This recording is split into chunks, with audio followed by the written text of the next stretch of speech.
Kutub Utara, ya kan? Jelas, karena tempat ini adalah yang paling sering kita bicarakan dan paling populer. Tapi ternyata bukan hanya Kutub Utara loh. Ada beberapa tempat di bumi yang nyatanya termasuk wilayah yang terisolir karena kondisi tempat yang sulit dituju. Salah satunya adalah kota yang terletak di paling utara di dunia, tepatnya di Pulau Svalbard, Norwegia, dan hanya berjarak 1000 km dari Kutub Utara. Yang harus kamu tahu, Longyearbyen adalah kota dilarang mati oleh pemerintahnya. Akses hanya bisa lewat udara, itu pun penerbangan ke kota sangat terbatas dan hanya ada 3 kali dalam seminggu, lewat Bandara Svalbard di kota Oslo. Meski tergolong terpencil, nyatanya kota dengan luas wilayah sekitar 242 km persegi ini menjadi salah satu kota dengan penduduk terbanyak di Kepulauan Svalbard dengan jumlah penduduk sebanyak 2.400 jiwa.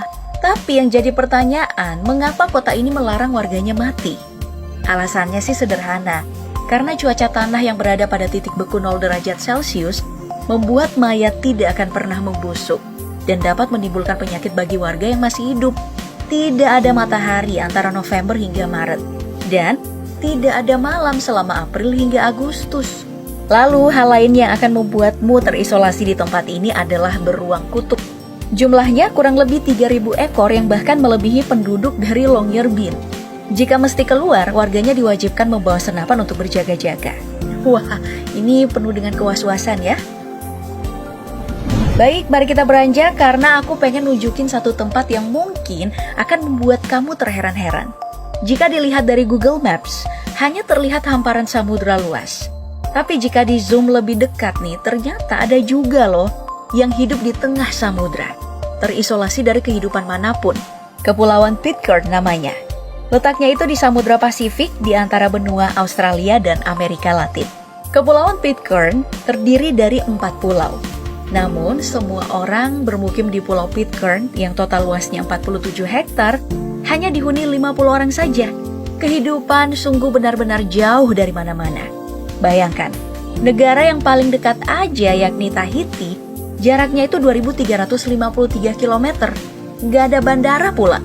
Jadi, satu-satunya cara untuk bisa sampai ke sini adalah terbang ke Haiti, lalu lanjut ke Mangareva di Kepulauan Gambir, Polinesia, Prancis. Dari sini, kamu harus naik kapal lagi nih dengan menempuh perjalanan selama 32 jam. Tapi menariknya, pulau ini telah dihuni sejak abad ke-15 oleh orang-orang Polinesia yang bekerja sebagai nelayan. Dan kabarnya orang-orang Inggris juga menetap di sini setelah melakukan ekspedisi di Samudra Pasifik. Secara administratif, Kepulauan Pitcairn masuk dalam negara persemakmuran Inggris. Ada satu pulau lagi yang menjadi wilayah persemakmuran Inggris. Letaknya berada di kawasan Samudra Atlantik Selatan, sekitar 4.000 km dari Rio de Janeiro dan 1.850 km dari pesisir Afrika. Pulau ini dijuluki Pulaunya Napoleon, karena dulunya Napoleon diasingkan di sini. Wilayahnya itu hanya seluas 121 km persegi dengan didominasi gunung-gunung vulkanik. Saint Helena, pulau cantik yang sulit terjamah. Sebelum ada bandara nih, siapapun yang ingin berkunjung ke pulau ini harus menempuh perjalanan pulang pergi selama 2 minggu menggunakan kapal.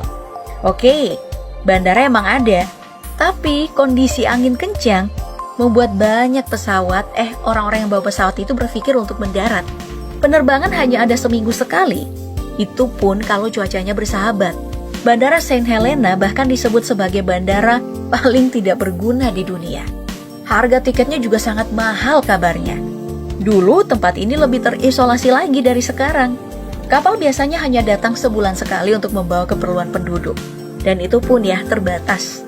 Mereka harus benar-benar menyusun strategi untuk bisa bertahan dengan membeli keperluan dapur untuk sebulan ke depan. Dulunya juga tempat ini sangat ramai.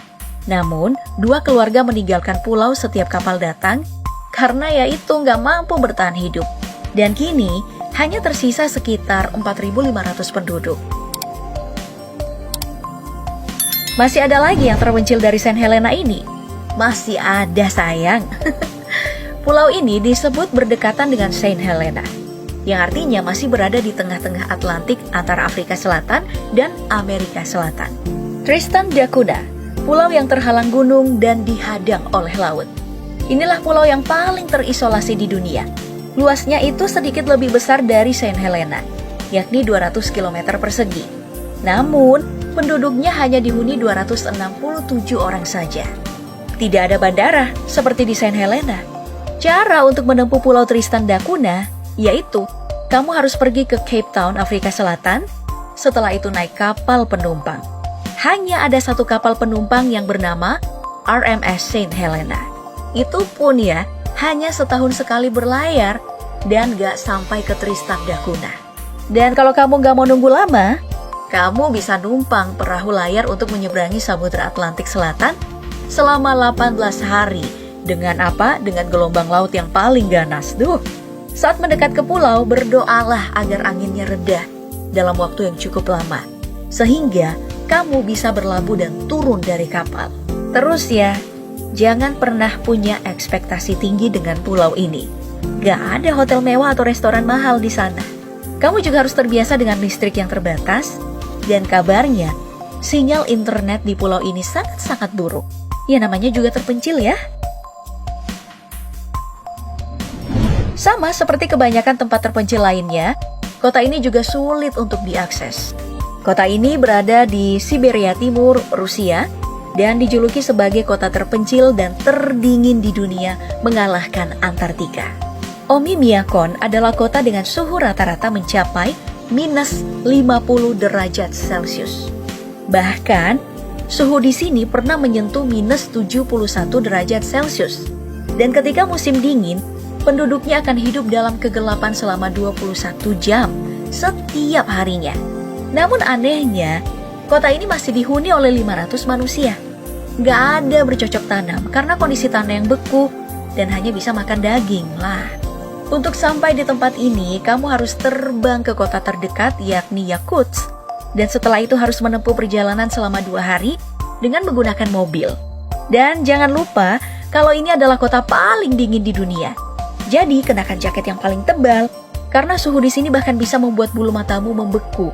Serius. Tapi sebaiknya kamu emang gak perlu kesini sih.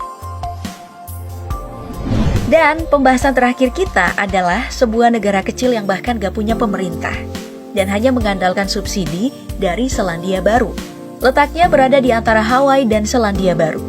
Negara ini dikenal dengan nama Tokelau atau kadang-kadang juga disebut negara tanpa pemerintah.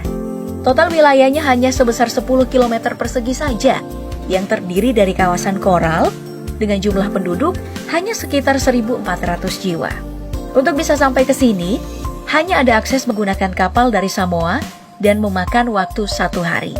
Itu pun tidak ada pelabuhan atau dermaga di sana. Jadi, barang atau penumpang harus dipindahkan ke kapal kecil.